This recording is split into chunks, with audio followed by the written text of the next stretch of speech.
Quand tu veux, Bilou. Donc c'est un festival qui met en avant les initiatives de transition de l'Entre-Sambre-et-Meuse Sud, donc de la région ici. Et donc on fait venir les acteurs et les actrices de la transition, on les met ensemble, et en même temps on fait découvrir ce monde-là aux festivaliers et festivalières.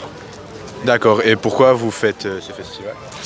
C'est parti d'une envie en fait de booster la transition sur le territoire et la résilience, et en même temps vraiment de créer du lien entre tout ce qui se fait déjà. On s'est rendu compte qu'en fait ici dans la région il y a tellement de choses qui existent et pourtant ils ne sont pas en lien, fait qu'en fait on perd un petit peu de l'énergie. On voulait les mettre ensemble, créer un beau moment ensemble, et pour après créer des ponts et pour après créer des projets que ça aille un peu plus loin. D'accord, et qui sont les organisateurs? Donc il y a moi en coordination, on a aussi 2 personnes en co-coordination pour les bénévoles et pour la communication. Et après on a une équipe de bénévoles qui s'occupe de différents espaces, l'espace enfants, l'espace bar, l'espace atelier, balade, etc. Et puis après évidemment il y a tous les bénévoles qui viennent nous aider les jours J. D'accord, et qui sont les invités de ce festival? Et bien alors on va avoir d'abord les intervenants qui vont venir pour exposer au marché artisanal, faire une balade nature, faire l'espace enfant, des ateliers, etc. Et après on a donc le public qui va venir aussi, qui viennent de la région principalement, donc vraiment de l'Entre-Sambre-et-Meuse Sud.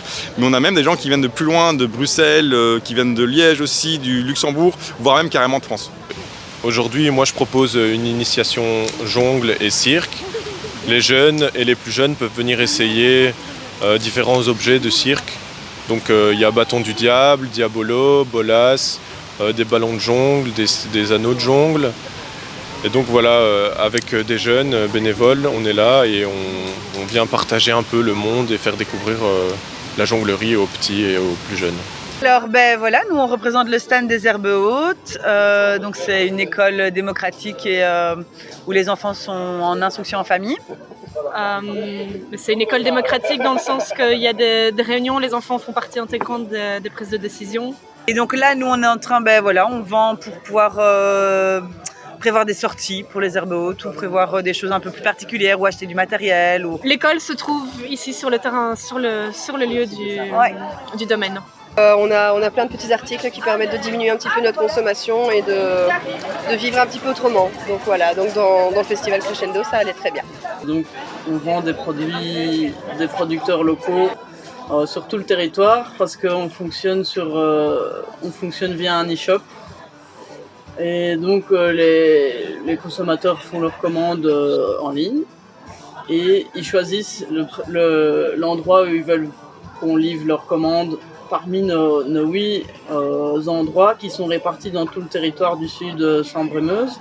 On a un point de retrait ici à Couvin. Voilà, et puis on rencontre les autres producteurs, ça c'est important.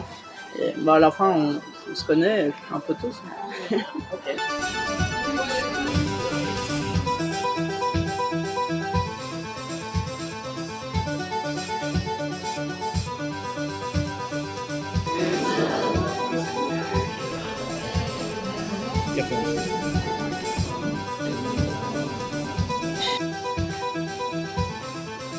On a choisi toutes les deux de proposer une activité en mélangeant land art et art aborigène. Pourquoi? Parce que les aborigènes faisaient déjà du land art. Ici, on prend d'autres chemins, on utilise d'autres outils que les outils habituels. Donc, on va prendre des petits bouts de bois qu'on trouve autour de nous. Ici, c'est de la berce découpée pour faire des ronds. On construit ces outils et pourquoi pas sa propre symbolique.